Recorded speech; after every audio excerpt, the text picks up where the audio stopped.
ফোসকা পড়া হাতের দিকে তাকিয়ে চোখের পানি ফেলছে ইমা। তার জীবনটা এমন না হলে কি খুব ক্ষতি হয়ে যেত কারো?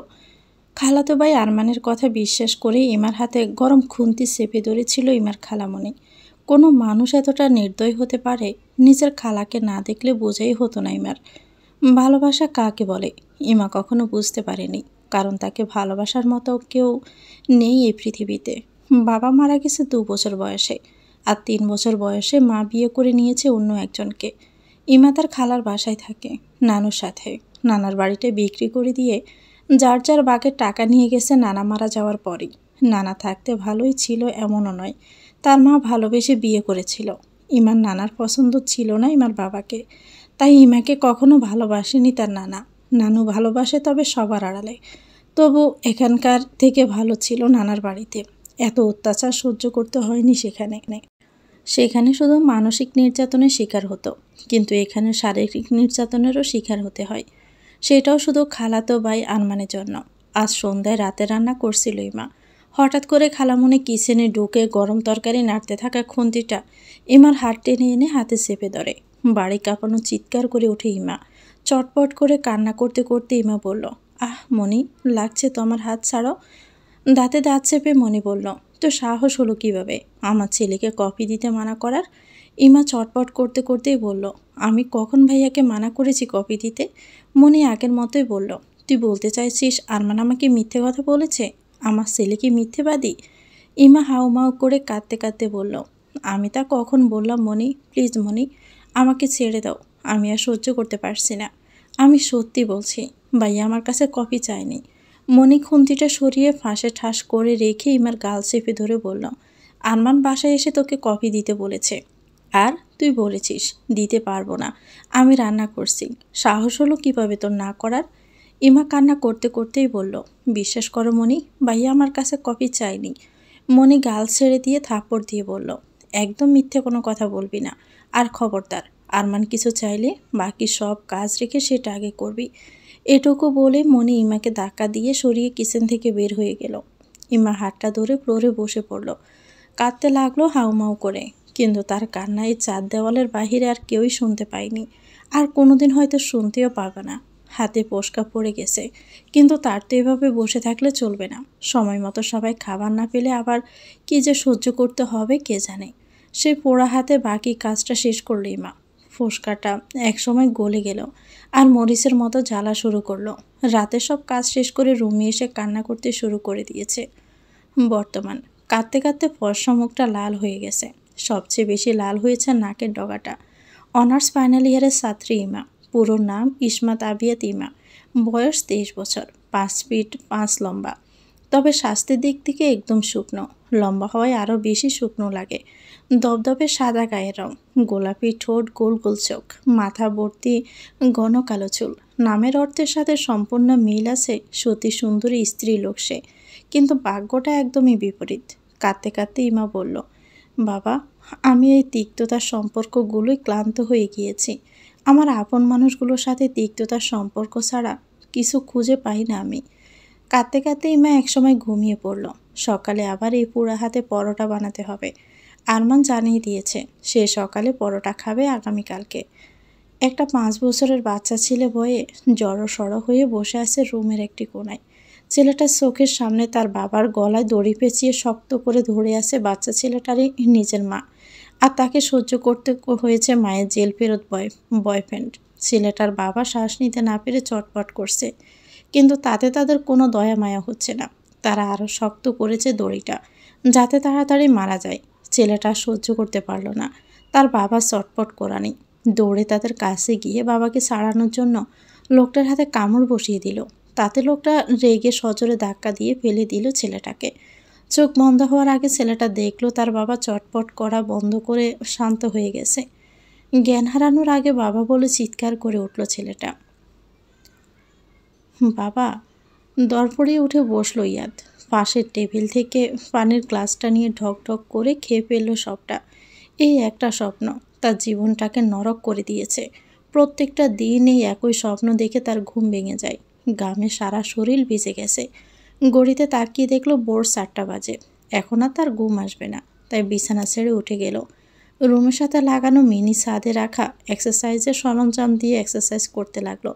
প্রতিদিনই এটা করে সকাল 7টা পর্যন্ত। এখন এটাই করবে, তারপর 7টা থেকে 8টা শাওয়ার নেবে, ব্রেকফাস্ট করে অফিসে চলে যাবে। এটাই তার প্রতিদিনের রুটিন। ইয়াদ এক্সারসাইজ করতে থাকুক, ততক্ষণে তার পুরো পরিচয় জেনে নেওয়া যাক। আবরার হামিদ ইয়াদ, পুরো নাম, বয়স 30 বছর, হলুদ পরশা গায়ের রং, উচ্চতা 6 ফিট 3 ইঞ্চি, সিক্স প্যাক বডি, মাথার চুলগুলো অনেকটা সজারুর কাটার মতো, তবে সবসময় জেল দিয়ে সেট করেই রাখে। নাকের ডগায় রাগ থাকে সবসময়, কিন্তু অসম্ভব সুন্দর, হ্যান্ডসাম আর স্টাইলিস্ট। বাবার বিজনেস সামলাচ্ছে। বিজনেস জগতের প্রিন্স বলা হয় ইয়াদকে, আর মেয়েদের হার্টথ্রব। তবে পৃথিবীতে সবচাইতে বেশি ভালোবাসে নিজের বোনকে, আর ঘৃণা করে নারী জাতিকে আর ভালোবাসা নামক শব্দটাকে। তার অবশ্য যথেষ্ট কারণও আছে। ভাইয়া, তোমার কফি নিয়ে এসেছি। এক্সারসাইজ করতে করতে কখন সকাল হয়ে গেছে টেরই পায়নি ইয়াদ। বোনের দিকে তাকিয়ে দেখলো মুখে মিষ্টি একটা হাসি নিয়ে দাঁড়িয়ে আছে কফির মগ হাতে। সকালে বোন ছাড়া কারো হাতের কফি খায় না ইয়াদ। মুচকি হেসে বলল, টেবিলে রাখ আর বস। ইয়ানা কফির মগটা টি টেবিলে রেখে বেতে চেয়ারটাতে বসলো। ইয়াদের রুমের এই মিনি চারটা খুব ভালো লাগে ইয়ানার কাছে, তাই তো মাঝে মাঝে এখানে এসে বসে থাকে। আর ভাইয়া থাকলে তো কথাই নেই। ইয়ানা ইয়াদের দিকে তাকিয়ে বলল, তুমি তো এখনো শাওয়ারই নাও নেই। শাওয়ার নেওয়ার পরেই তো তুমি কফি খাও। ইয়ার টাওয়াল দিয়ে গা মুছতে মুছতেই বলল, আজ না হয় আগে কফি খেয়ে পরে না হয় শাওয়ার নেব। ইয়ানা আর কোনো কথা বলল না, চুপচাপ বাইরের দিকে তাকিয়ে আছে।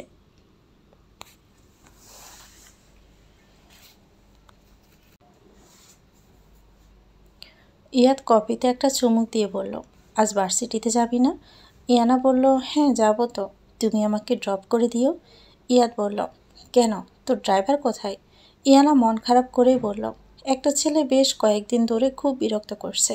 অনেকবার ভালোভাবে বুঝিয়েছি, কিন্তু কোনো কাজই হচ্ছে না। তুমি একটু বলে দিবে? ইয়ানার কথা ইয়াদের চোখ মুখ লাল হয়ে গেল। রাগে কিন্তু বোনের সামনে সে প্রকাশ করলো না। কঠিন গলায় বলল, বিরক্ত করছে কয়েকদিন হয়ে গেছে, আর তুই আজ আমাকে বলছিস? ইয়ানা চেয়ার থেকে উঠে দাঁড়িয়ে বলল, আমি ভেবেছিলাম আমি ভালো করে বললে হয়তো বুঝবে, কিন্তু কাজ হয়নি। ইয়ার দাঁতে দাঁত চেপে বলল, কিছু মানুষ আছে কুকুরের চাইতে অদম, তারা ভালোভাবে কথা ডিজার্ভই করে না। ইয়ানা ভাইয়ের দিকে তাকিয়ে বলল, ভাইয়া দেখো, তুমি শুধু সাবধান করে দিবে, আর কিছু করবে না বলে দিলাম কিন্তু। ইয়াদ নিজেকে যতটা সম্ভব শান্ত রেখে বলল, শুধু সাবধান করে দিব, যাতে তোর দিকে চোখ তুলে আর তাকাতে না পারে কখনো। ইয়ানা বলল, আচ্ছা ঠিক আছে, তুমি শাওয়ার নিয়ে রেডি হয়ে নিচে এসো, একসাথে ব্রেকফাস্ট করে বের হব। ইয়ানা ইয়াদের কথায় স্বস্তির নিঃশ্বাস নিয়ে কথাটা বলে চলে গেল। ইয়ানা জানে না তার আড়ালে তার ভাইয়া কতটা ভয়ঙ্কর। ছেলেটার কি হাল হবে সেটা সে কল্পনাও করতে পারবে না। ইয়াদ কফির মগটা রেখে সজোরে কয়েকটা পাঞ্চ করলো পাশে ঝুলিয়ে রাখা পাঞ্চিং ব্যাগে, কিন্তু রাগ কমল না তাই সেটা রেখে শাওয়ার নিতে চলে গেল। শাওয়ারের নিচে দাঁড়িয়ে দাঁড়িয়ে বিড়বিড় করতে লাগলো, কার এত বড় কলিজা! আবরার হামিদ ইয়াদের বোনকে ডিস্টার্ব করে, তার কলিজাটা তো আমি দেখতে চাই। শাওয়ার শেষ করে রেডি হয়ে নিল অফিসে যাওয়ার জন্য। ডার্ক ব্লু শার্টে বরিশে বোঝা যাচ্ছে, হাতা কোনোই পর্যন্ত ফোল্ড করে নিয়েছে, বর্ষা হাতে চকচক করছে ব্ল্যাক রিচ ওয়াচ, ব্ল্যাক প্যান্টের সাথে ম্যাচিং বেল্ট আর শো, চুলগুলো জেল দিয়ে সেট করেছে। ব্ল্যাক বেজারটা হাতে নিয়ে বের হতে গেল রুম থেকে। ডাইনিং টেবিলে বসে আছে ইয়ানা, ইয়াদের বাবা ইয়াসির হামিদ, ইয়াদের মা রবিনা কবির, আর ছোট ভাই ঈশান হামিদ। ইয়ানা ছাড়া আর কাউকে সহ্য করতে পারে না ইয়াদ। চুপচাপ নিজের চেয়ারে বসে পড়ল ইয়াদ। সার্ভেন্ট খাবার দিয়ে চুপচাপ খাচ্ছে। ইয়াদের মা তার দিকে তাকিয়ে বলল, ইয়াদ, তোমার জন্য মেয়ে দেখছি। বিয়ের বয়স তো পেরিয়ে যাচ্ছে, বিজনেস সামলাতে শুরু করছো, এবার সংসারের কথা অন্তত ভাবো। মায়ের মুখে বিয়ের কথা শুনে ইয়াদের মুখে রহস্যময় আর তাচ্ছিলের একটা হাসি ফুটে উঠল। ইয়াদ মনে মনে বলল, তোমরা তো সেই অপেক্ষায় আছো আমি কবে বিয়ে করব, আর তোমরা তোমাদের এত বছরের পরিকল্পনায় সফল হবে, কিন্তু সেটা তো এই আবরার হামিদ ইয়াদ কখনোই হতে দিবে না। My dear so called mother. কি হলো ইয়াদ, কথা বলছো না কেন তুমি? ইয়াদ চোখমুখ শক্ত করেই বলল, আমি বিয়ে করব কি করব না সেটা সম্পূর্ণ আমার পার্সোনাল বিষয়, আর আমার পার্সোনাল বিষয়ে কারো ইন্টারফেয়ার আমি পছন্দ করি না। সেটা তুমি খুব ভালো করেই জানো, আশা করছি।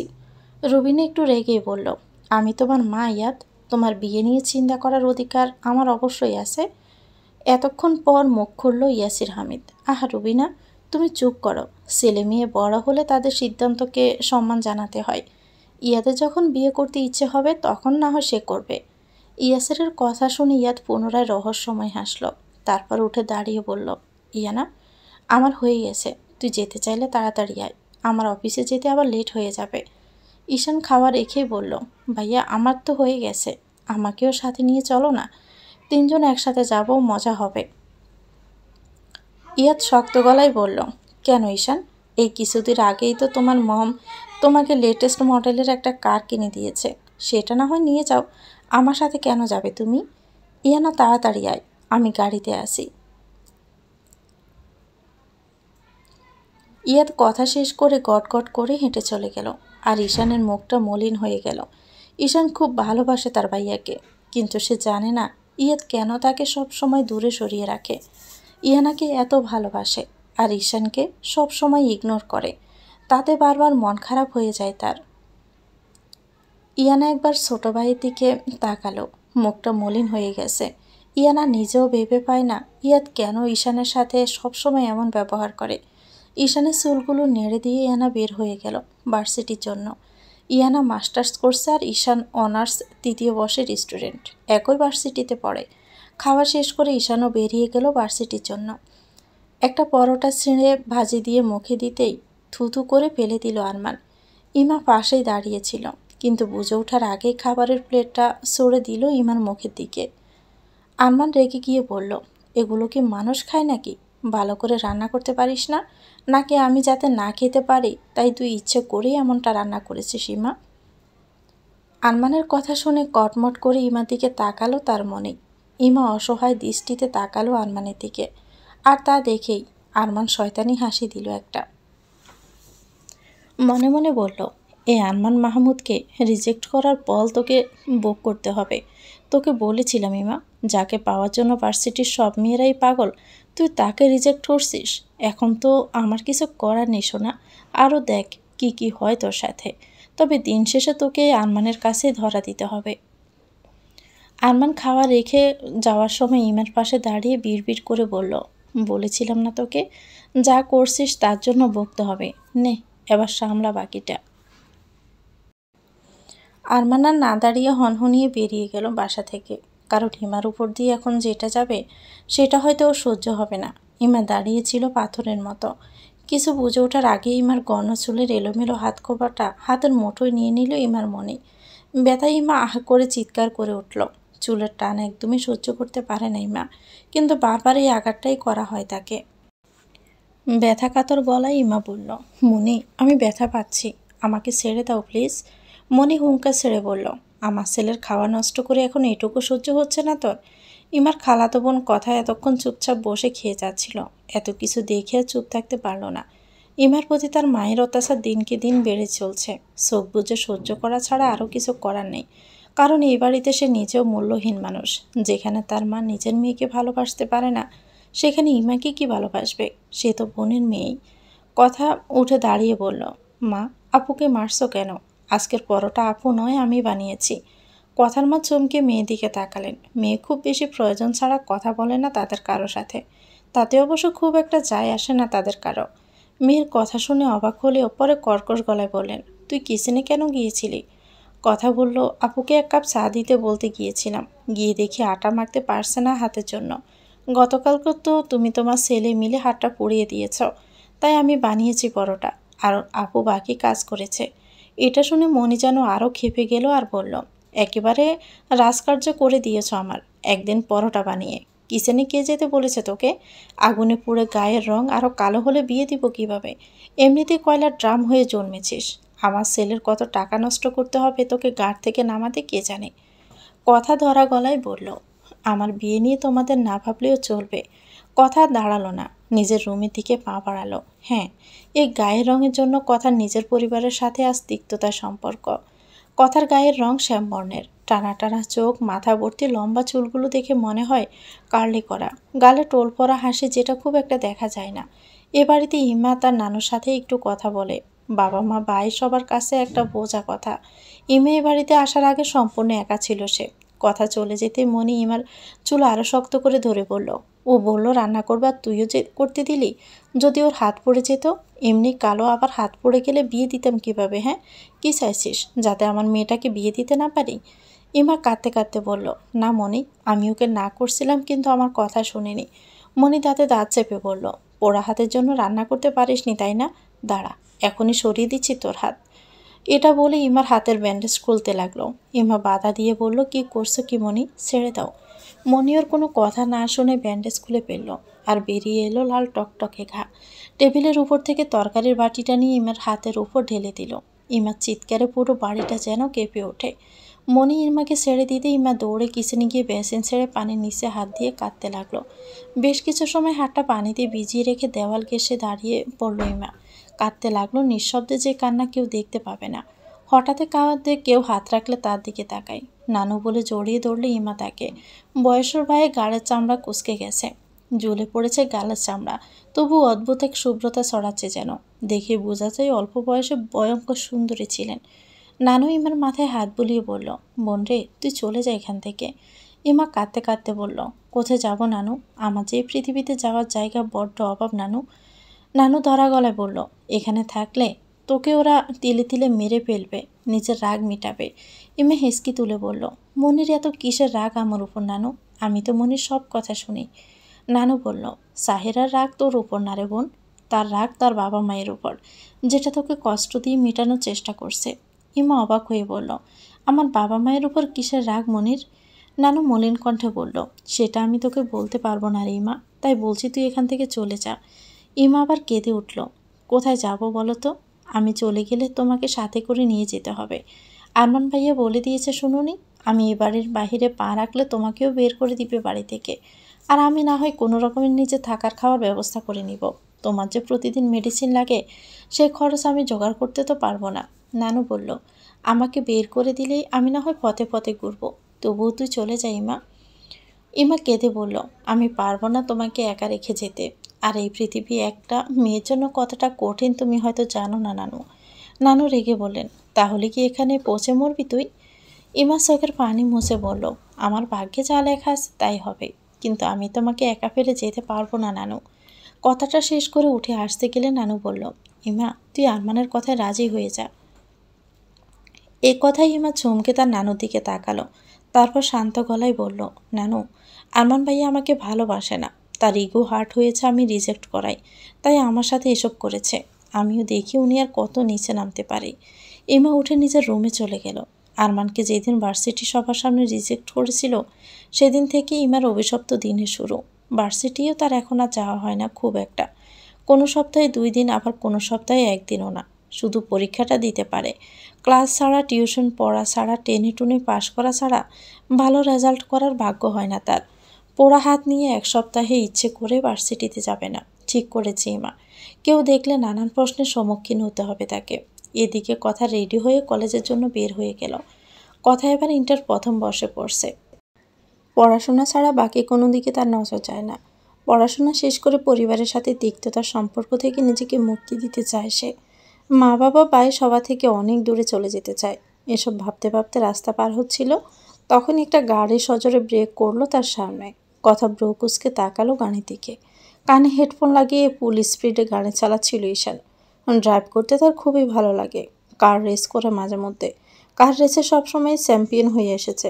সকালে ইয়াদ ওকে না নিয়ে যাওয়ায় মন খারাপ ছিল, তাই একটু বেশি স্পিডেই চালাচ্ছিল।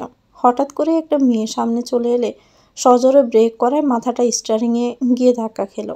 মাথা না কাটলেও বেশ ব্যথা পেয়েছে, তাই রাগী ফেস নিয়ে সামনে তাকিয়ে দেখে মেয়েটার চোখে মুখে ভয়ের ছাপ নেই, বরং ব্রু কুঁচকে তাকিয়ে আছে। ঈশান গাড়ি থেকে নেমে রেগে বলল, দেখে রাস্তা পার হতে পারেন না? এখনই তো অ্যাক্সিডেন্ট করলে তো রাস্তার লোকজন আমাকেই গণধোলাই দিত। কথা ঈশানকে দেখতে লাগলো। সিল্কি চুল বাতাসে উঠছে, গায়ের রং সদ্য জন্মানো ইঁদুরের বাচ্চার মতো। একবার স্টোররুমে পুরনো একটা বই খুঁজে গিয়ে কথা দেখেছিল সদ্য জন্মানো ইঁদুরের ছানা। এর গায়ের রং যেমন তেমনি লাগছে কথার কাছে। এটা ভেবে আনমনে হাসলো কথা। ছেলেটা জোড়া ব্রু কুঁচকে তাকিয়ে আছে কথার দিকে। ঠোঁটগুলো লাল রঙের। গায়ে ব্ল্যাক টি শার্ট আর ব্লু জিন্স প্যান্ট, টি শার্টের গলায় সানগ্লাস ঝুলিয়ে রেখেছে। কথা বড়সড় একটা ক্রাশ খেলো, কিন্তু পরক্ষণে নিজের অবস্থান মনে পড়তেই নিজেকে সামলে নিল। তার জন্য এসব চিন্তা করা অন্যায়। ঈশান উত্তর না পেয়ে কথাকে একবার দেখে নিল পা থেকে মাথা পর্যন্ত। সাদা আর ব্লু কম্বিনেশনের কলেজ ড্রেস পরা, সাদা মাথায় সাদা হিজাব, কাঁধে ব্যাগ আর হাতে একটা মোটা গায়ের দেখে স্কুলের মেয়ে মনে হচ্ছে। গায়ের রং কালো বলা চলে না, তবে শ্যামবর্ণ, কিন্তু সাদা হিজাব পরায় কালোই লাগছে। কথা নিজেকে সামলে খুব আস্তে বলল, সরি। ঈশান একটু অবাক হলো, কারণ মেয়েটা এত সহজে সরি বলে দিবে ভাবেনি। কারণ দোষ তার নিজেরও ছিল। এই রোডে যতটুকু গাড়ি চালানো দরকার, প্রায় 3 গুণ বেশি গতিতে ঈশান চালাচ্ছিল। ঈশান মনে মনে ভালো হয়তো তাকে দেখে ভয় পেয়ে সরি বলে দিয়েছে। এটা ভেবে একটু ভাব নিয়ে বলল, এ পিচ্ছি, এরপর থেকে রোড ক্রস করার আগে ভালো করে দেখে নেবে কেমন।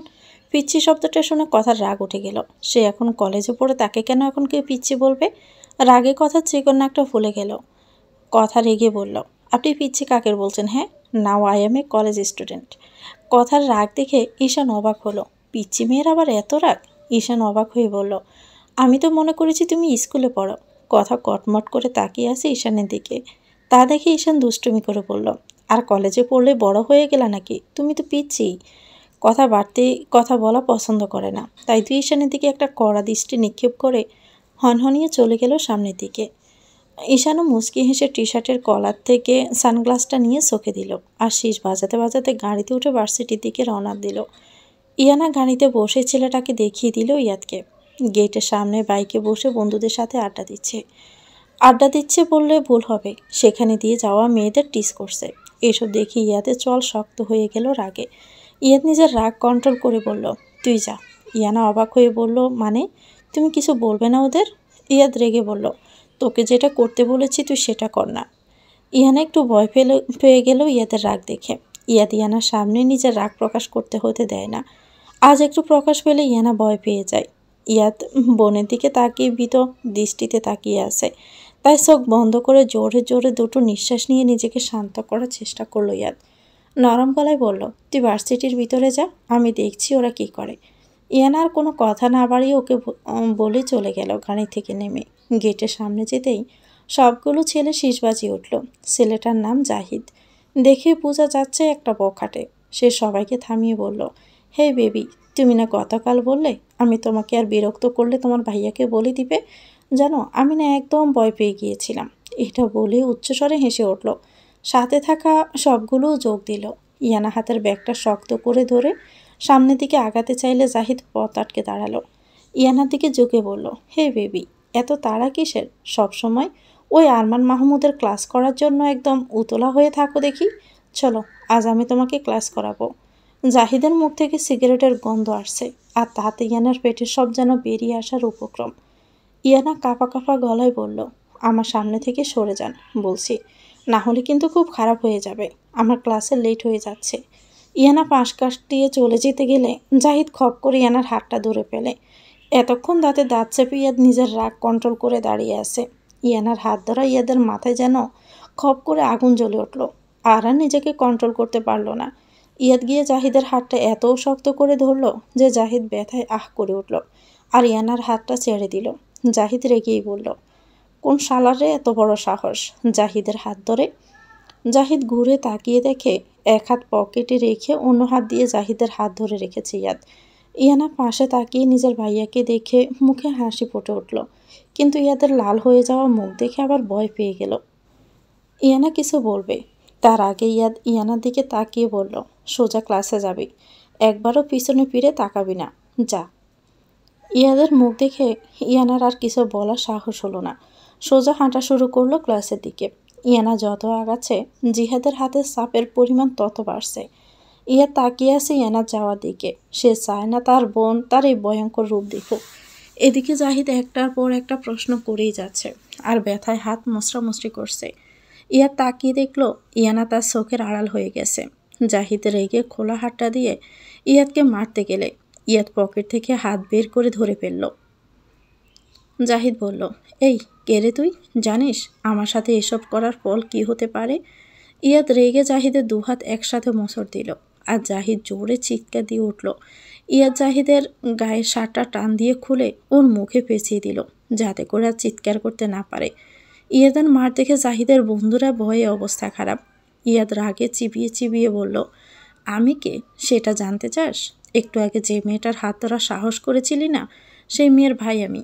নাম জানিস ওই মেয়ের? ইয়ানা হামিদ। এই আবরার হামিদ ইয়াদের একমাত্র দুর্বলতা। এই ইয়াদের কলিজার টুকরা ইয়ানা হামিদ, যাকে ছাড়া আর পৃথিবীর কারো জীবনের এক বিন্দু মূল্য আবরার হামিদ ইয়াদের কাছে নেই। ইয়াদের মুখের দিকে তাকিয়ে জাহিদের আত্মা যেন কেঁপে উঠল ভয়ে। ভয়ঙ্কর দেখতে লাগছে ইয়াদকে। ইয়াদ জাহিদের কানের কাছে গিয়ে ধীর গলায় বলল, আমি তোর কলিজাটা বের করে দেখতে চাই। তোর কত বড় কলিজা হলো যে কলিজা নিয়ে তুই আবরার হামিদ ইয়াদের বোনের হাত ধরেছিস? জাহিদ ভয়ে ছুটোছুটি করতে লাগলো, কিন্তু কিছু করতে পারছে না। মুখ বেঁধে দিয়েছে ইয়াদ, তাই কিছু বলতেও পারছে না। জাহিদের বন্ধুরা ভয়ে অনেক আগেই পালিয়ে গেছে। মুহূর্তের মধ্যে কয়েকটা কালো গাড়ি এসে থামলো ইয়াদের সামনে, আর জাহিদকে টেনে হিঁচড়ে গাড়িতে তুলে নিয়ে চলে গেল। ইয়াদ বাঁকা হাসি দিয়ে নিজের ড্রেসটা একটু ঝেড়ে গাড়িতে উঠে গেল।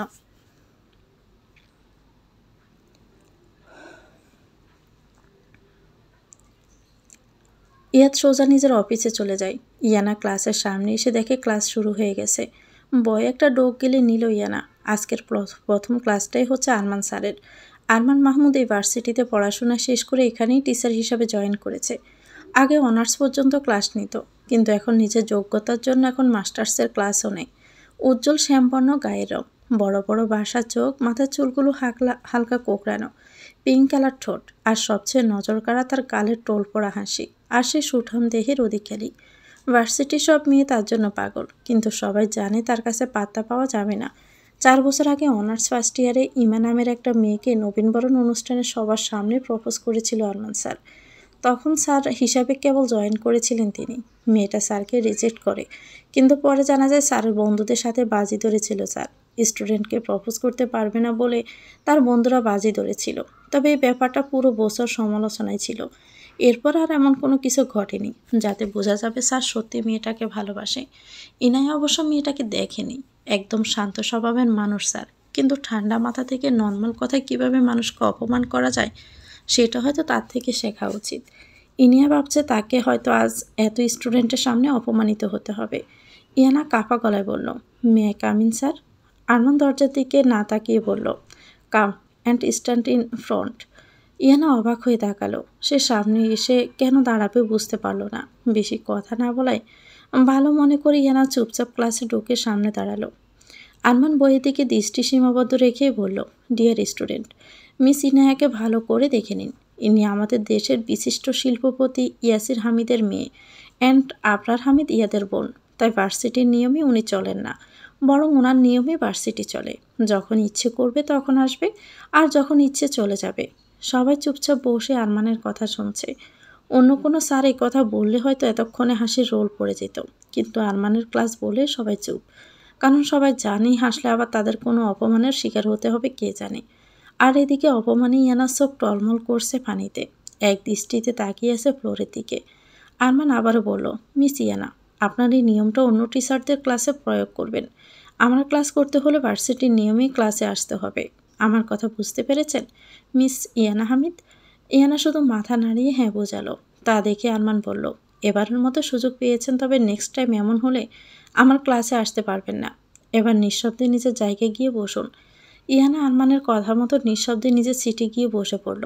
ইয়ানা সিটে বসলে তার বেস্ট ফ্রেন্ড নিধি তাকে সান্ত্বনা দেয় পিঠে হাত রেখে। ইয়ানা কখনো বাবা কিংবা ভাইয়ের পাওয়ার ভার্সিটিতে দেখায় না।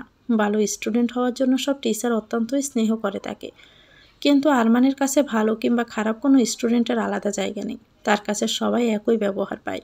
যে একদিনও আরমানের কোনো কোশ্চেনের আনসার দিতে না পারে সে যেমন অপমানের শিকার হয়, আর যে প্রতিদিন তার সব কোশ্চেনের আনসার করতে পারে কিন্তু একদিন কোনো কারণে দিতে না পারলে সে একই অপমানের শিকার হয়। ইয়ানা চেনে আরমানকে, তাই তার কথায় মন খারাপ না করে চোখ মুছে ক্লাসে মনোযোগ দেওয়ার চেষ্টা করলো। ইয়াদ অফিসে গিয়ে নিজের কেবিনে চলে গেল, আর পিছু পিছু গিয়ে উপস্থিত হলো তার ফিয়ে রনিত সরকার। চিপচিপে গড়নের একটা ছেলে। ছেলেটা হিন্দু, তবে খুবই শান্ত স্বভাবের। সেটা না হলে হয়তো ইয়াদের কাছে এতদিন টিকতে পারত না। ইয়াদ যদি বিনা কারণে রেগে রনিতের মাথায় একটা বাড়িও দেয়, সে নিজের আঘাতের কথা চিন্তা না করে বলবে, স্যার আপনার লাগেনি তো? ইয়াদ তাই খুবই স্নেহ করে রনিতকে, হয়তো ততটা ঈশান কেউ করে না। ইয়াদকে রেগে থাকতে দেখে রনিত ভয়ে ভয়ে বলল, স্যার কফি আনবো আপনার জন্য? ইয়াদার মাথা থেকে কিছুতেই আনার ভীত ফেসটা যাচ্ছে না, বারবার চোখের সামনে বেশি উঠছে সেটা, আর সাথে ছেলেগুলোর বাজে কথা কানে বাজছে। ইয়ানাকে খুব ভালোবাসে ইয়াদ, বলা যায় ইয়ানা ইয়াদের প্রাণ বোমরা। বোনকে ছাড়া আপন আছেই বা কে তার? যারা আছে সবাই তো মুখোশধারী, তাদের মুখোশের আড়ালে লুকিয়ে আছে ঘৃণিত চেহারা। তাই একমাত্র বোনের কষ্টে তার হৃদয়টা ক্ষতবিক্ষত হয়ে যায়। ইয়াদ থমথমে গলায় বলল, রনিত আজকে রুটিন কি? রনিত নিজের হাতের ডায়েরিটা খুলে দেখে বলল, স্যার আজকে সকাল 10টা থেকে বিকেল 4টা পর্যন্ত পরপর 3টে মিটিং আছে। প্রথমে আছে খান গ্রুপ অফ কোম্পানির সাথে, আর তারপর মির্জা গ্রুপ অফ কোম্পানি, আর তার শেষে একটা কোরিয়ান কোম্পানির সাথে মিটিং। ইয়াদ বলল, এর মধ্যে কোনো মিটিং ক্যান্সেল করা যাবে? রনিত বলল, নো স্যার, প্রত্যেকটা মিটিংয়ে অনেক গুরুত্বপূর্ণ আমাদের কোম্পানির জন্য, তবে মাঝে আধ ঘন্টা লাঞ্চ ব্রেক আছে। এটা শুনে ইয়াদ বাঁকা হাসলো, তারপর রনিতকে বলল, মিটিংয়ের অ্যারেঞ্জমেন্ট কমপ্লিট হয়েছে কিনা দেখে নিতে। রনিত ইয়াদের কথা মতো চলে গেল মিটিং রুমের দিকে। কিছুক্ষণ পর থেকেই শুরু হলো মিটিং। পরপর 2টা মিটিং শেষ করে বের হলো ইয়াদ। ইয়াদের পেছন পেছন রনিতও বের হয়ে বলল, স্যার পরের মিটিংটা একটা 5 স্টার হোটেলে। ইয়াদ অফিস থেকে বের হয়ে যাওয়ার পথে পা বাড়িয়ে বলল, ফাইলগুলো সাথে নিয়ে অফিসের গাড়ি দিয়ে চলে যেও, আর লোকেশন আমাকে টেক্সট করে দিও, ঠিক সময় মতো পৌঁছে যাব। রনিত বলল, স্যার এখন কোথায় যাচ্ছেন? এখন তো আপনার লাঞ্চের সময়।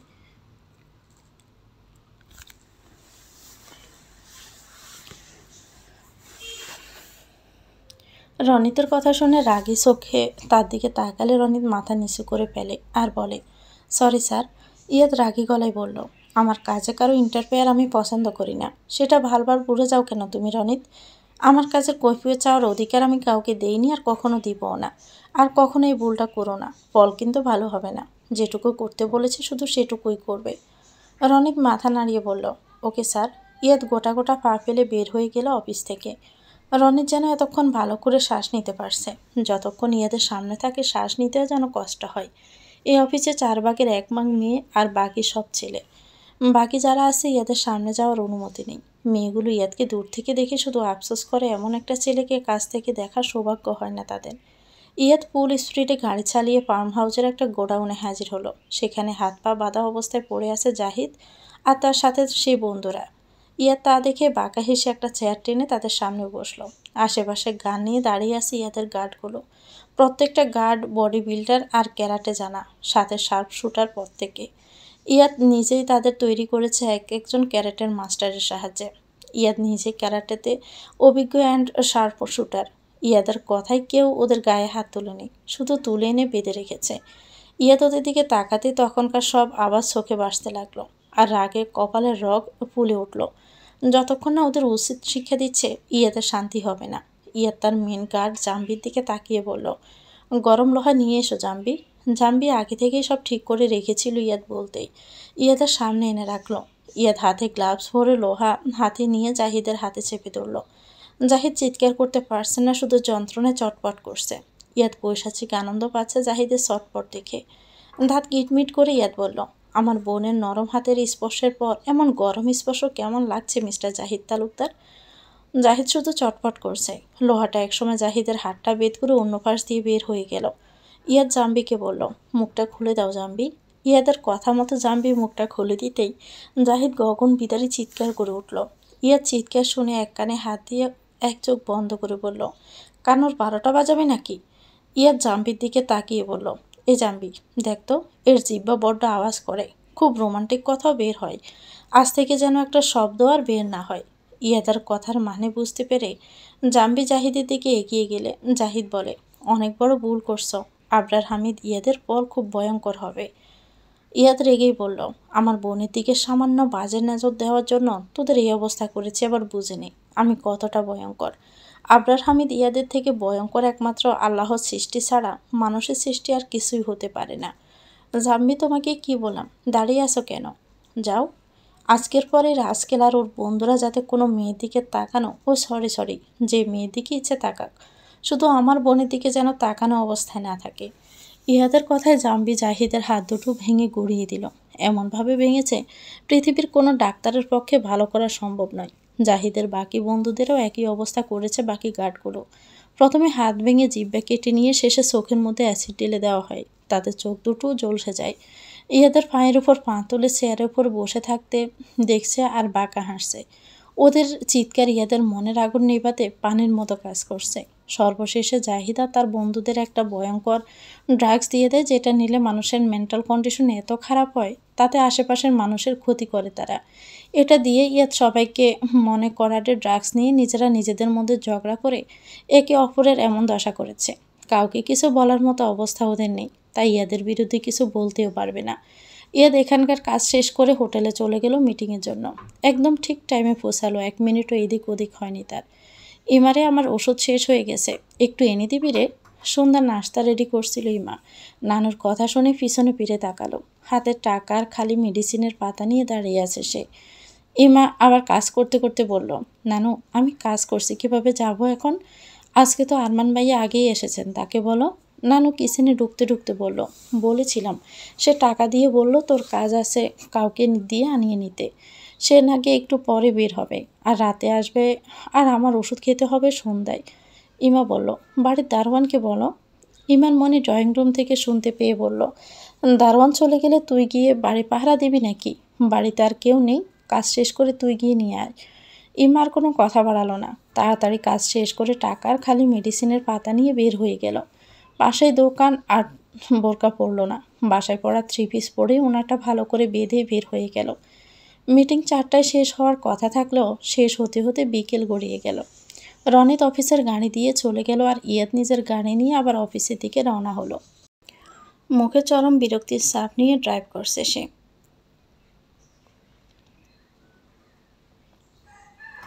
বাসা থেকে বের হতে মাথাটা কেমন ঘুরে উঠল ইমার। হাতের ব্যথায় রাতে জ্বর হয়েছিল, আবার সকালে তরকারি ফেলায় জ্বালা আর ব্যথা দুটোই বেড়েছে। হয়তো আবার জ্বর চলে আসবে। আরমান সকালে না খেয়ে যাওয়ায় সারাদিনে খাবার দেওয়া হয়নি ইমাকে। এখন আর শরীরটা চলছে না, কপাল খারাপ হলে যা হয় তাই হলো। বাসার পাশের ফার্মেসিটা বন্ধ। ইমার বিড়বিড় করে বলে উঠল, এটাকেও আজকেই বন্ধ রাখতে হলো। এখন কত দূর যেতে হবে আমাকে? আবার আর বোরকা না পরে কেমন অস্বস্তিও হচ্ছে। বাসায় গিয়ে আবার বোরকা পরে আসার শক্তিও নেই শরীরে, এভাবেই যেতে হবে। নিজের মনে বকবক করে অন্য ফার্মেসির দিকে পা বাড়ালো। পরের ফার্মেসিটা মেন রোড দিয়ে সামনে এগিয়ে যেতে হবে। ওদিকে মানুষের আনাগোনা কম, গাড়ি যাতায়াত বেশি। বাধ্য হয়ে সেখানে যাওয়ার জন্য পা বাড়ালো ইমা। এদিকে সন্ধ্যাও নেমে আসছে। গাড়ির চাকায় একটা লাথি মেরে ইয়াদ বলল, এটাকে এখনই খারাপ হতে হলো। অফিসে যাওয়ার সময় তার মনে পড়ে নতুন প্রজেক্ট শুরু করার আগে জায়গাটা আর একবার দেখে নেওয়া বেটার হবে, তাই জমিটা দেখতে এসেছিল। হঠাৎ করে গাড়ির চাকা পাংচার হয়ে গেল মাঝ রাস্তায় এসে। ইয়াদ গাড়ির সব ঠিক করতে পারে, কিন্তু এই মুহূর্তে একদমই ইচ্ছে করছে না চাকা চেঞ্জ করতে। লাঞ্চ করা হয়নি এখনও, তাই বেশ ক্ষুধাও পেয়েছে।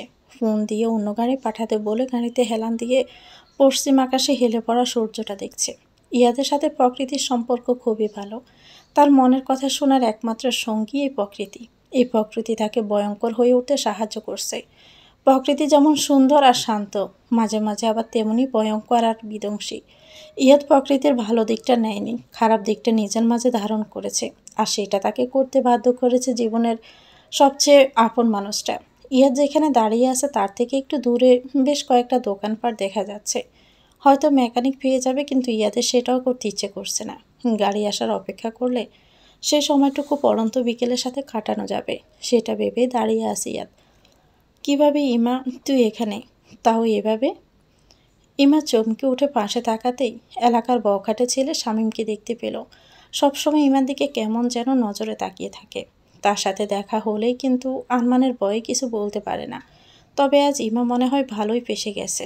ইমা কিছু না বলেই তাড়াতাড়ি মেডিসিনগুলো নিয়ে হাঁটা শুরু করলো, কিন্তু শেষ রক্ষা হলো না। ফার্মেসিতেই বের হয়ে রাস্তায় একটু দূরে আসতে ইমার পথ আটকে দাঁড়ালো শামীম। এদিকে খুব একটা মানুষজন নেই। ইমা ভয়ে ভয়ে বলল, শামীম পথ ছাড়, আমার ভালো হবে না বলে দিলাম। শামীম এর বিশ্রী হেসে বলল, আজকে তো আর তোর ওই আরমান ভাই নেই আশেপাশে, তাহলে কিভাবে বাঁচবি তুই? ইমার পা থেকে মাথা পর্যন্ত একবার চোখ বুলিয়ে নিল শামীম। কলাপাতা রঙের একটা সুতি কাপড়ের 3 পিস ইমার গায়ে। অনেকটা পুরনো হয়ে গেছে, তবুও পড়ন্ত বিকেলের আলোতে বেশ লাগছে ইমাকে দেখতে। ইমা একটু সাহস নিয়ে বলল, আমার পথ ছাড় শামীম, না হলে কিন্তু চিৎকার করব আমি। শামীম খপ করে ইমার হাত ধরে বলল, তুই বুঝিস না কেন ইমা? আমি তোকে ভালোবাসি, তোকে খারাপ নজরে দেখি না, বরং বিয়ে করে ঘরের বউ করতে চাই। তুই শুধু বিয়ে করে নে, আমি সব খারাপ কাজ ছেড়ে দিব। ইমা রেগে বলল, শামীম আমার হাত ছাড় বলছি, না হলে কিন্তু খুব খারাপ হয়ে যাবে। শামীম বলল, দেখ ইমা, আমি তোকে অনেক সুখে রাখবো, তোর মনের অত্যাচার তোকে আর কোনো সহ্য করতে হবে না। ইমা জোর করে হাত ছাড়িয়ে রেগে শামীমের গালে থাপড় দিয়ে দিল। এতে করে শামীম আরও রেগে যায়। খপ করে ইমার ওড়নার উপর দিয়ে চুলের মুঠি ধরে বলল, আজই তোকে বিয়ে করব। আমি এরপর তোর এই তেজ ভেঙে গুড়িয়ে দিব আমি। ইমার কলিজাটা যেন কেঁপে উঠল ভয়ে। এমনিতেই তো তিক্ততার সম্পর্ক ইমার জীবন বিষিয়ে রেখেছে, এখন আরও একটা তিক্ততার সম্পর্ক তার আর চাই না। বিয়ে নিয়ে অনেক স্বপ্ন সাজিয়ে রেখেছে সে, একদিন কোনো একটা রাজপুত্র এসে তার জীবনে সব কষ্ট মুছে বুকে আগলে নেবে। সেটা এভাবে নষ্ট হয়ে যেতে পারে না। সূর্য ডুবতে শুরু করেছে, আর অন্ধকার গ্রাস করতে শুরু করেছে চারপাশ। আশেপাশে তাকিয়ে কিছুটা দূরে একটা ফাঁকা গাড়ি ছাড়া কাউকে আর দেখতে পেল না ইমা। কি করবে বুঝতে পারছে না, তবে শামীম যে তাকে আজ সহজে ছাড়বে না সেটা খুব ভালোই বুঝতে পারছে। শামীম ইমার চুল ধরে টেনে নিয়ে যেতে শুরু করলে ইমা চিৎকার করতে থাকে। এমনি হালকা পাতলা শরীর ইমার, তার উপর অসুস্থার এই শক্তি নিয়ে সে শক্তপোক্ত দেহের শামীমের সাথে পেরে উঠবে কি করে। ইমা চিৎকার করে বলল, কেউ আছো? আমাকে বাঁচাও। শামীম ছেড়ে দে বলছি আমাকে। গাড়ির দরজার সাথে হেলান দিয়ে পশ্চিম আকাশের দিকে তাকিয়েছিল ইয়াদ। হঠাৎই কোনো মেয়ের আওয়াজ ঘুরে গোড় কাটে তার। ইয়াদ গাড়ির উল্টো দিকে ছিল, তাই ইমা বা শামীম দূর থেকে বুঝতে পারেনি। ইয়াদ ইমার চিৎকার শুনে সোজা হয়ে দাঁড়িয়ে আশেপাশে তাকাতেই দেখতে পেল একটা ছেলে একটা মেয়ের চুল ধরে টেনে নিয়ে যাওয়ার চেষ্টা করছে। এটা দেখে ইয়াদের ব্রু কুঁচকে গেল। এগিয়ে যাওয়ার জন্য পা বাড়াতেই আবারও থমে গেল। সে কিছুতেই একটা মেয়েকে হেল্প করতে পারে না। ফিসে আসার আগেই ইমা দেখতে পেল ইয়াদকে। চেহারা বোঝা যাচ্ছে না এতটা দূরে আছে বলে। ইমা চিৎকার করে বলল, প্লিজ হেল্প মি। শামীম রেগে পড়ল, তোর কোনো নাগর এখানে তোকে আর বাঁচাতে আসবে না। ইয়াদ বিড়বিড় করেই বলল, এ রাস্কেলগুলো সব আজই আমার সামনে পড়তে হলো। সকালে এতগুলোকে শিক্ষা দিলাম, আবার এখন আরেকটা।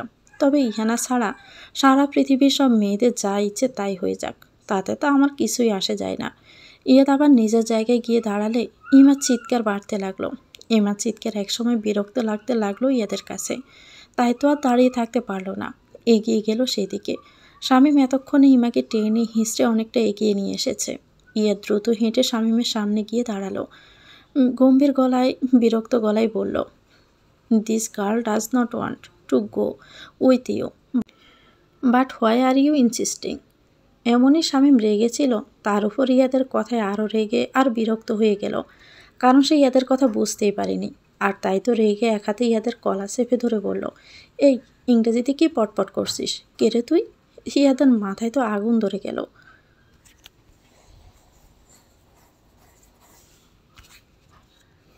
কত বড় সাহস এই রাস্তার ছেলে রিয়াদের কলারে হাত দেয়, যার সামনে দাঁড়িয়ে কথা বলতে মানুষ ভয় পায়, আর তার নাকি কলারে হাত দেয়। ইয়াদ নিজের কলারের দিকে একবার রক্তলাল চোখে তাকিয়ে শামীমের নাক বরাবর ঘুষি বসিয়ে দেয়। শামীম ছিটকে দূরে চলে যায় আর নিচে বসে পড়ে, আর ধাক্কা খেয়ে ইমা মাটিতে পড়ে যায়। ইমা হা করে তাকায় একবার ইয়াদের দিকে, আবার শামীমের দিকে। এক বসিতে শামীম নাক চেপে ধরে চিৎকার করছে। ইমা এবার ইয়াদের দিকে ভালো করে খেয়াল করলো। এই প্রথম এত সুন্দর ছেলে দেখছি ইমা। আরমানও বেশ সুন্দর, তবে ইয়াদের মতো নয়। রাগের নাকটা টমেটোর মতো লাল হয়ে গেছে, তাতে যেন আরও বেশি সুন্দর লাগতো ইয়াদকে। ইয়াদ নিজের কলা ঝাড়া দিয়ে এক হাঁটু ভাঁজ করে শামীমের কলা ধরে উঁচু করে বলল, আবরার হামিদ ইয়াদের সামনে দাঁড়িয়ে কথা বলতে সবার হাঁটু কাঁপে, আর তুই তার কলার ধরিস? এত সাহস! এক পাঁচ খেয়ে উঠতে পারছিস না? আরও দিলে আর খোঁজই পাওয়া যাবে না তোর। ইমা মুগ্ধ হয়ে তাকিয়ে আছে ইয়াদের দিকে। ইয়াদের নামটাই ইমার কানে গেছে, বাকি কিছু শুনেনি সে। ইয়াদ ইমার দিকে বিরক্তি নিয়ে কপাল কুঁচকে তাকালো। ইয়াদ না চাইতেও ইমার চোখে চোখ আটকে গেল তার, আর কপাল কুঁচকানো বাঘটা একাই মিলিয়ে গেল। ইমার গভীর কালো চোখের ঘন আর বড় বড় পাপড়িগুলো ভিজে গেছে কান্নার জন্য, তবে এখন আর তার চোখে মুগ্ধতা বা বিস্ময় দেখতে পাচ্ছে না ইয়াদ। ইমা এক দৃষ্টিতে তাকিয়ে আছে ইয়াদের দিকে, খুব করে চাইছে দৃষ্টি সরিয়ে নিতে, কিন্তু পেরে উঠছে না। গাড়ির হর্ন শুনে ইয়াদের হুঁশ ফিরে, মুহূর্তে কপালটা আবারও কুঁচকে যায়। রনিত গাড়ি থেকে নেমে ইয়াদকে একটা মেয়ের দিকে তাকিয়ে থাকতে দেখে রসগোল্লার মতো চোখ বানিয়ে দাঁড়িয়ে আছে, কিন্তু বলার মতো কিছু খুঁজে পাচ্ছে না। রনিত ইয়াদের সামনে গিয়ে তোতলাতে তোতলাতে বলল, স্যার গাড়ি নিয়ে এসেছি। ইয়াদ নিজের অবস্থান বুঝতে পেরে চমকে উঠল। সে একটা মেয়ের দিকে তাকিয়েছিল, এটা সে নিজেই বিশ্বাস করতে যেন পারছে না। নিজেকে সামনে গাড়ির দিকে যেতে যেতে বলল, দেখো মেয়েটার হেল্প লাগবে কিনা, আর সামনে মেকানিক পেয়ে যাবে হয়তো, গাড়ি ঠিক করে অফিসে চলে এসো। ইয়াদ কথা শেষ করে গাড়িতে উঠে সাঁ করে সামনের দিকে চলে যায়। ইয়াদ চোখের আড়াল হতেই ইমার হুঁশ ফিরে তাকিয়ে দেখে শামীম এখনও নাক চেপে ধরে বসে আছে, আর তার হাত বেয়ে রক্ত গড়িয়ে পড়ছে। রনিতের এতক্ষণে চোখ পড়ে শামীমের দিকে, আর সে সবটা বুঝতে পারল। রনিত বিড়বিড় করে বলে, আজ তোর কপাল খারাপ রে ভাই, স্যারের সামনে পড়ছিলি, তাও ভালো এটুকুতেই ছেড়ে দিছে। ইমা একটু কষ্ট করে উঠে দাঁড়িয়ে নিচে পড়ে যাওয়া মেডিসিন কুড়াতে শুরু করলো, আর ভাবছে আবরার হামিদ ইয়াদ নামটা কেমন চেনা চেনা লাগছে। তবে যেই হোক, লোকটা আজ ঠিক সময়ে না আসলে কি হতো ভাবতে আমার অন্তরাত্মা কেঁপে উঠছে। রনিত ইমার দিকে এগিয়ে গিয়ে বলল, আপনার কোনো হেল্প লাগবে ম্যাম? ইমার সামনে তাকিয়ে রনিতকে দেখে বলল, বলার জন্য ধন্যবাদ, কিন্তু আমার আর কোনো হেল্প লাগবে না। ইমান নিজের পথে পা বাড়ালো, আর রনিত শামীমের দিকে তাকিয়ে বলল, আপনার তো মনে হয় হেল্প লাগবে, তাই না? শামীম মাথা নেড়ে হ্যাঁ বুঝালে রনিত আবারও বলল, মেয়েদের সাথে নোংরামি করার সময় মনে থাকে না? তুই শালা এখানেই মর। রনিত সামনে এগিয়ে গেল গাড়ি ঠিক করার লোক খুঁজতে, আর ইমা অনেকটাই চলে গেছে বাসার দিকে। পড়ে রইল শামীম। ইয়াদ নিজের উপর চরম বিরক্ত এখন। সে কি করে একটা মেয়েকে হেল্প করতে গেল, এটা সে মানতেই পারছে না। আর বারবার মেয়েটার ভেজা চোখ ইয়াদের সামনে ভেসে উঠছে। অফিসে এসে কিছুতে কাজে মন দিতে পারছে না। অফিস ছুটি হয়ে গেছে 5টা, এখন 7টা বাজে। ইয়াদ নতুন প্রজেক্টের কিছু কাজ করতে এসেছিল, যেটা বিকেল মিটিংয়ে ডিলটা কনফার্ম হয়েছে, কিন্তু কিছুতেই মন বসাতে পারছে না। রনিতকে বাসায় পাঠিয়ে দিয়েছে গাড়ি নিয়ে ফেরার পর। ইয়াদ একসময় বিরক্ত হয়ে কাজ রেখে অফিস থেকে বের হয়ে গেল। ক্ষুধাও পেয়েছে, তাই একটা রেস্টুরেন্টে গিয়ে খেয়ে নিল। তারপর গাড়ি নিয়ে বের হলো। আজ বাসায় যাবে না, ফার্ম হাউসে থাকবে সেটা জানিয়ে দিল ইয়ানাকে। ফার্ম হাউসে গেলে কেয়ারটেকার এসে বলল, স্যার আপনি কিছু খাবেন? ইয়াদ বলল, না, আমার জিনিসপত্র ছাদে রেখে এসো, আমাকে যেন কেউ বিরক্ত না করে। আমার আর কিছু দরকার হলে আমি ডেকে নেব। কেয়ারটেকার ঠিক আছে বলেই সেখান থেকে চলে গেল। আর ইয়াদ রুমে এসে সব কিছু রেখে শুধু একটা ট্রাউজার পরে ওয়াশরুমে গিয়ে লম্বা একটা শাওয়ার নিয়ে বের হলো। আজ ইয়াদ নিজের সাথে একটু সময় কাটাতে চায়। শাওয়ার শেষে ড্রেস চেঞ্জ করে একটা টি শার্ট আর 3/4 প্যান্ট পরে ছাদে চলে গেল। গিয়ে দেখে তার কথা অনুযায়ী সব জিনিসপত্র ছাদে এনে রাখা হয়েছে। ইয়াদ তুলিটা হাতে নিয়ে ক্যানভাসে রং তুলে দিল। আজ পূর্ণিমা রাত, গাছের আড়াল থেকে পূর্ণ চন্দ্র উঁকি দিচ্ছে। ইয়াদ সেটা রং তুলির সাহায্যে ক্যানভাসে ফুটিয়ে তোলার চেষ্টা করছে। যখন ইয়াদ নিজের উপর খুব বিরক্ত থাকে, এখন প্রকৃতির কিছু ছবি ক্যানভাসে ফুটিয়ে তোলে রং তুলোর সাহায্যে। আজও তাই করার চেষ্টা করছে, কিন্তু ইয়াদ ছাদের দিকে তাকিয়েও যেন সে মায়াবী ভেজা চোখ জোড়া দেখতে পাচ্ছে। অনেক সময় পর ইয়াদ খেয়াল করলো, সে চাঁদের নয়, বরং সে ভেজা চোখ জোড়াই ফুটিয়ে তুলেছে তার ক্যানভাসে। এটা দেখে রাগে ইয়াদের চল শক্ত হয়ে গেল, আর হাতের তুলিটা ছুঁড়ে ফেলে দিল। রেগে বলল, একটা মেয়ে কীভাবে আমাকে এতটা বিরক্ত করতে পারে? কীভাবে? How is this possible? How? ইয়াদ রেগে মেগে সব পেলে ওই অবস্থায় গাড়ি নিয়ে বের হলো, আর ফুল স্পিডে গাড়ি চালাতে লাগলো। সে কোথায় যাচ্ছে সে নিজেও জানে না। সে শুধু জানে আবরার হামিদ ইয়াদের ভাবনায় কোনো মেয়ে আসতে পারে না, কখনোই না। এদিকে ইমা বাসায় এসে কাউকে কিছু বলেনি, নর্মালভাবে কাজ করছে।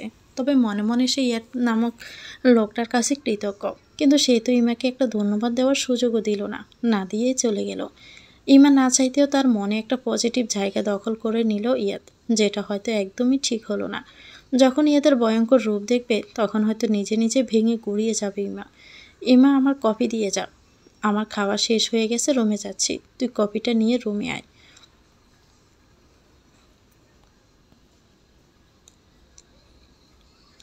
আরমান ভাইয়ের গলা শুনে হুঁশ ফিরে আমার। সবাই ডিনার করছে, আমি কিচেনে দাঁড়িয়েছিলাম। তখনই ভাইয়া কফি দিতে বলে নিজের রুমের দিকে চলে গেল। ডাইনিং টেবিলে এখন শুধু মনি আর নানু বসে আছে।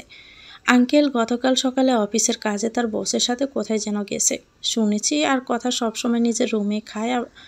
আর তার খাবার, সবার খাওয়া শেষে বাড়ির কাজের মেয়ে টিয়ার সাথে আমি খেয়ে নিই। চুলা জ্বালিয়ে কফি বসিয়ে দিলাম। খাবার খেয়ে কফি খাওয়া, এটা কেমন অভ্যাস আমি বুঝি না। নিজের মনে বকবক করে কফি নিয়ে আরমানের রুমের দিকে পা বাড়াই মা। সেদিকে একবার বাঁকা চোখে তাকায় সাহেরা বেগম। মাথার চুলগুলো তার এমনি এমনি পাকেনি, বয়স তো ভালোই হয়েছে, তাই সব কিছুই বোঝে। তার ছেলে যে ইমাকে পছন্দ করে সেটাও বোঝে, কিন্তু সে তো কিছুতেই ইমাকে নিজের ছেলের বউ বানাবে না। এসব ভেবে আবার নিজের খাওয়ায় মনোযোগ দিল সে।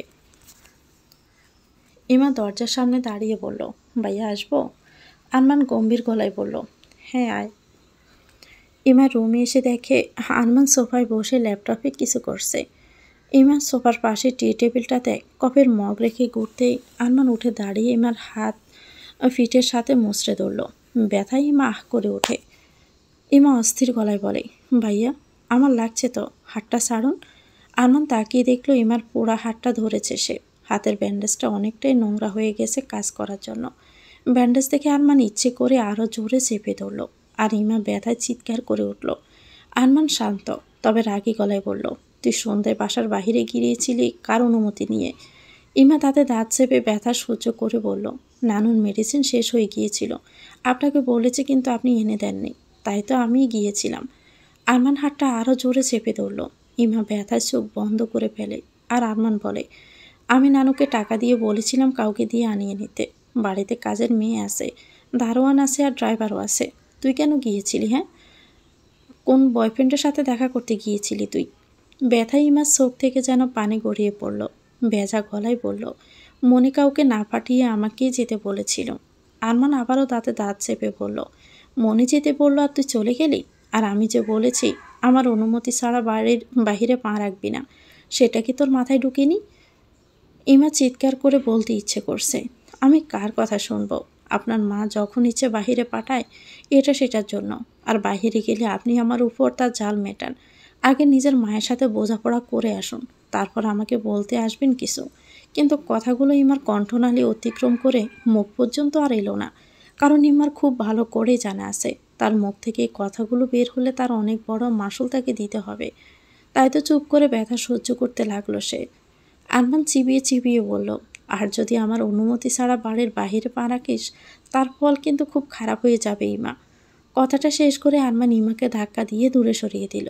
ইমা নিজের হাত সামনে এনে দেখতে লাগলো, আর আরমান পুনরায় নিজের কাজ করতে লাগলো যেন তার কিছুই হয়নি। ইমা বেজা চোখে আরমানের দিকে একবার তাকিয়ে বের হয়ে গেল রুম থেকে, আর নিজের রুমে গিয়ে কাঁদতে লাগলো। ইমা চোখ দুটো যেন বেহায়া হয়ে গেছে।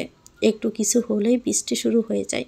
4 বছর ধরেই তো এসব সহ্য করছে, এবার তো সয়ে যাওয়া উচিত। মহারানী কি নিজের রুমে গিয়ে ঘুমিয়ে পড়েছেন? কাজগুলো কি আমাকেই করতে হবে? একটু শান্তিমতো কান্না করার সুযোগও নেই ইমার। নিচ থেকে মনের চেঁচামেচি শুনে উঠে দাঁড়ালো, আর চোখ মুখ মুছে নিয়ে নিচের দিকে সে পা বাড়ালো। টিয়া তো আছে, তোমাকে করতে হবে কেন বুঝতে পারছি না। এই বাড়িতে টিয়া সার্ভেন্ট হয়ে এতটা কাজ করে না যতটা ইমা আপুকে করতে হয়। তার মূল্য কি এ বাড়িতে টিয়ার থেকেও কম? মা খাওয়া শেষে প্লেট নিচে রাখতে এসেছিল কথা, আর মায়ের চেঁচামেচি শুনে উত্তর না দিয়ে থাকতে পারল না। মেয়ের কথা শুনে সাহেরা তেলে বেগুনে জ্বলে উঠল। জ্বলে উঠেই বলল, মায়ের মুখে মুখে কথা বলা কোথা থেকে শিখেছিস তুই? সব ওই বাজে মেয়ের জন্যই হচ্ছে। ওই মেয়ের সাথে থেকে থেকে আমার মেয়েটাই এমন বিগড়ে যাচ্ছে দিনকে দিন। কথা শান্ত গলায় বলল, কারো থেকে কিছু শিখতে হয় না মা, তোমার কার্যকলাপ দেখে কঠোর পুতুলও কথা বলতে বাধ্য হবে।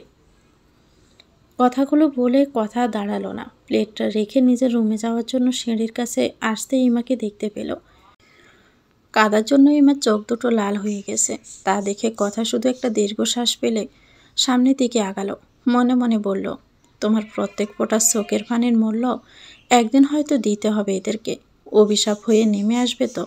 এতিমের চোখের পানির হিসাব আল্লাহ একদিন অবশ্যই নেবে। তুমি দেখে নিও আপু। ইমা নিচে যেতেই মনে কথাগুলো কথা শুনিয়ে নিজের রুমে চলে গেল। ইমা টিয়ার সাথে বাকি কাজগুলো গুছিয়ে খাবার খেয়ে নিল, আর তারপরে রুমে চলে এলো। ইয়াদ ড্রাইভ করতে করতে অনেক দূর চলে এসেছে। একটা গ্রামে বিশাল মাঠের সামনে গাড়ি থামালো ইয়াদ।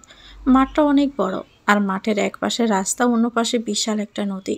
ইয়াদ মাঠের শেষ প্রান্তে নদীর তীরে বালুর উপর বসে পড়ল। পূর্ণিমার চাঁদের আলোতে চারপাশ আলোকিত, আর নদীর পানিগুলো জলজল করছে। ইয়াদ প্রকৃতির মাঝে নিজেকে বিলিয়ে দিল। তার কানে লাগছে ঝিরি পোকার ডাক। ইয়াদ মাঝে মাঝে এখানে আসে নিজেকে শান্ত করতে। জায়গাটা তার ভীষণ প্রিয়। ফোনটা বেজে উঠলে ইয়াদ পকেট থেকে বের করে দেখে ইয়ানা। হ্যাঁ বল ইয়ানা, ইয়ানা ব্যস্ত হয়ে পড়ল। তোমার কি হয়েছে বলো তো ভাইয়া? ইয়াদ বলল, আমার আবার কি হবে?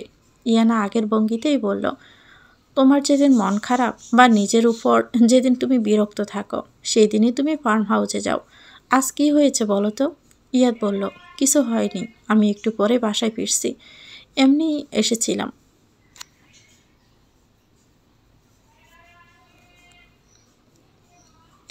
ইয়ানা খুশি হয়ে বলল, ওকে তাড়াতাড়ি আসো, আমি তোমার জন্য ওয়েট করছি। ইয়াদ বলল, আরে তুই ঘুমিয়ে পড়, আমার লেট হবে হয়তো। না না, তুমি আসলেই ঘুমাতে যাব আমি। ইয়াদ আর কিছুই বলল না, কারণ ইয়ানা শুনবে না সেটা ইয়াদ জানে। আরও কিছু সময় সেখানে বসে বাসার উদ্দেশ্যে রওনা হলো। এদিকে ছাদে পড়ে রইল ইয়াদের করা পেন্টিংটা। চাঁদের আলোয় অদ্ভুত সুন্দর লাগছে সেটা। বাসায় এসে দেখে ইয়ানার ডিনার না করে ইয়াদের জন্য ওয়েট করছে। ইয়াদ তাই খিদে না পেলেও বোনের সাথে খেতে বসলো। আর কোথাও থেকে ঈশান যে এসে ইয়াদের পাশের চেয়ারটা টেনে বসে। ঈশান খাবার নিতে নিতে বলল, ভাইয়া আমিও তো তোমার জন্য ওয়েট করছিলাম, আমাকে রেখে খেতে শুরু করে দিলা? ইয়াদ ঈশানের দিকে একবার তাকিয়ে খাবার মুখে দিল। আর ইয়ানা হেসে বলল, আমি তো কেবল তোকে ডাকতে যাচ্ছিলাম। ঈশান হেসে বলল, লাভ ইউ আপু অ্যান্ড ভাইয়া। ইয়াদ আবারও তাকালো ঈশানের দিকে। ছেলেটাকে ইয়াদ এত ইগনোর করে তবুও গায়ে মাখে না। আবারও চলে আসে ভাইয়া বলতে বলতে। ইয়াদের এক একটা সময় ইচ্ছে করে ঈশানকে কাছে টেনে নিতে, কিন্তু তখনই মনে পড়ে যায় ওর শরীরে বইছে একটা খুনি রক্ত, যাকে শাস্তি না দেওয়া পর্যন্ত শান্তি হবে না ইয়াদের। এত বছর দূরে যাদের খোঁজে আসছে, একবার তাদেরকে পেয়ে গেলে এই মুখোশধারী মানুষগুলোর মুখোশ সবার সামনে টেনে ছেড়ে ফেলবে ইয়াদ। খাওয়ার মাঝে ঈশান বলে উঠল, আপু জানিস আজকে একটা অদ্ভুত মেয়ে দেখেছি আমি। ঈশান আর ইয়ানা মাত্র 2 বছরের ছোট বড়। আর ঈশান ইয়ানার সাথে তুই করেই কথা বলে, কিন্তু ইয়াদকে দুজনেই তুমি সম্বোধন করে। কিন্তু ঈশানের দুঃখ, ইয়াদ ইয়ানাকে তুই বললেও তাকে তুমি বলেই সম্বোধন করে। এতে ঈশানের মনে হয় ইয়াদ তাকে আপন মনে করে না, তাই তুমি বলে, যদিও তার ভাবনাটা 100 ভাগই সত্যি। ঈশানের কথা ইয়ানা ব্রুকুসকে বলল, অদ্ভুত মেয়ে মানে? ঈশান হেসে বলল, মেয়েটাকে দেখে আমার মনে হয়েছে স্কুলে পড়ে, তবে সে নাকি কলেজে পড়ে।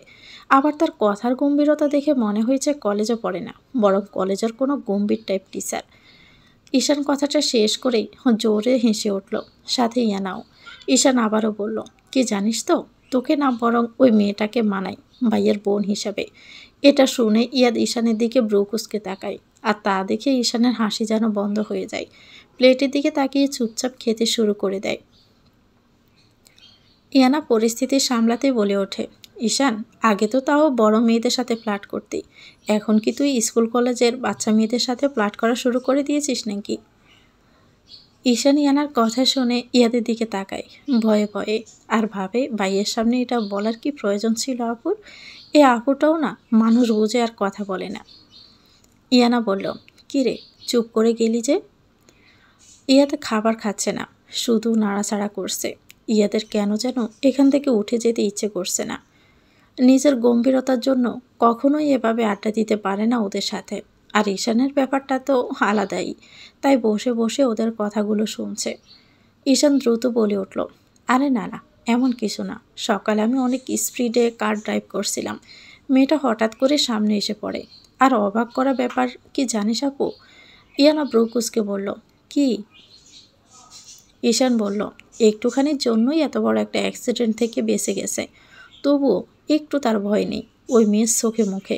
আমি গিয়ে কিছু কথা বলতেই গম্ভীর গলায় বলে ওঠে, সরি। আমি তো অবাক, যেখানে মেয়েরা সম্পূর্ণ নিজের ভুল থাকতে সরি বলে না, সেখানে এত সহজে সরি বলে দিল, যেখানে দোষটা আমারই ছিল। ইয়ানাও মুচকি হেসে বলল, তোর বর্ণনা শুনে পিচ্ছিকে একবার দেখতে ইচ্ছে করছে আমার। ঈশান হেসে উঠেই বলল, পিচ্ছি বলুন আপু, এত কিছু বললাম রাখলো না। যেই পিচ্ছি না বলেছি অমনি রেগে বলে ওঠে, আপনি পিচ্ছি কাকে বলছেন? হ্যাঁ, now I M A college student. এই কথা শুনে ইয়ানা শব্দ করে হেসে উঠল। আর ঈশান মুখটা পেঁচার মতো করে তাকালো ইয়ানার দিকে। বেচারা। হাসতে হাসতে ইয়ানা বলল, শেষ পর্যন্ত বাচ্চা মেয়ের কাছে জাড়ি খেয়ে এসেছিস? আমাদের ভার্সিটির ক্রাশ বয় ঈশান হামিদ। এটা তোর উপর ক্রাশ খাওয়া মেয়েদের জানতে পারলে সে মজা হতো রে ঈশান। ঈশান বাচ্চাদের মতো করে ঠোঁট উল্টে তাকিয়ে আছে তার বোনের দিকে। হঠাৎ কী ভেবে যেন খুশি হয়ে বলল, মেয়েটা দেখতে কালো, তবে তার মুখে আল্লাহ যেন একটা মায়াজাল সৃষ্টি করে রেখেছে। যে তাকাবে সেই যেন সে মায়াজালে আটকে যাবে। ইয়ানা ঈশানের কথা শুনে ব্রু কুঁচকে বলল, তুই কি আটকে গেছিস নাকি সেই মায়া জালে? ইয়ানার কথা শুনে চমকে উঠল ঈশান। তার মনে পড়ল আনমনে কি বলে ফেলেছে সে। ইয়াদ এত সময় চুপচাপ ওদের কথা শুনছিল। ঈশানের মায়াজাল শব্দটা শুনে ইয়াদের চোখের সামনে ইমার সে মায়াবী চোখ জোড়ায় ভেসে উঠল। মনে মনে বলল, তবে কি ওই মেয়ের চোখেও মায়াজাল সৃষ্টি করে রেখেছে আল্লাহ তাআলা? ইয়াদ হঠাৎ করেই বলে উঠল, আমার খাওয়া শেষ, আমি রুমে যাচ্ছি। আর ইয়ানা, অনেক রাত হয়ে গেছে, আড্ডা না দিয়ে তাড়াতাড়ি খাওয়া শেষ করে ঘুমাতে যা। আর কথা হলো না ডাইনিং টেবিলে। ইয়াদের পিছু পিছু ঈশানও উঠে চলে গেল। ইয়াদ নিজের রুমে গিয়ে থম মেরে বসে আছে। ভাইয়া আসবো? ইয়াদ মাথা তুলে তাকিয়ে দেখে ইয়ানা। ওকে দেখে স্বাভাবিক গলায় বলে, হ্যাঁ আয়, কিছু বলবি? ইয়ানা ভিতরে এসে বলে, হ্যাঁ একটা কথা বলতে ভুলে গেছি। ইয়াদ ইয়ানার দিকে তাকিয়ে বলে, কি কথা? ইয়ানা বলে, সকালের ওই ঘটনার পর জাহিদ বা ওর বন্ধুদের আর দেখিনি। তুমি কিছু করনি তো ওদেরকে ভাইয়া? ইয়াদ চমকে উঠল ইয়ানার প্রশ্ন শুনে। ইয়ানা কোনোভাবেই সব জেনে যায়নি তো? ইয়ানা ওকে ভুল বুঝে ওর থেকে দূরে সরে গেলে ইয়াদ সম্পূর্ণ একা হয়ে যাবে তাহলে। তো ভিউয়ার্স, গল্পটির নাম হচ্ছে তিক্ততার সম্পর্ক। এটা গল্পের প্রথম অংশ। পরবর্তী অংশ পেতে চ্যানেলটিকে সাবস্ক্রাইব করে আমাদের সাথে থাকবেন। ভিডিও ভালো লেগে থাকলে একটি লাইক দিয়ে দিবেন, কমেন্ট করে জানাবেন কেমন লেগেছে। আল্লাহ হাফেজ, আসসালামু আলাইকুম।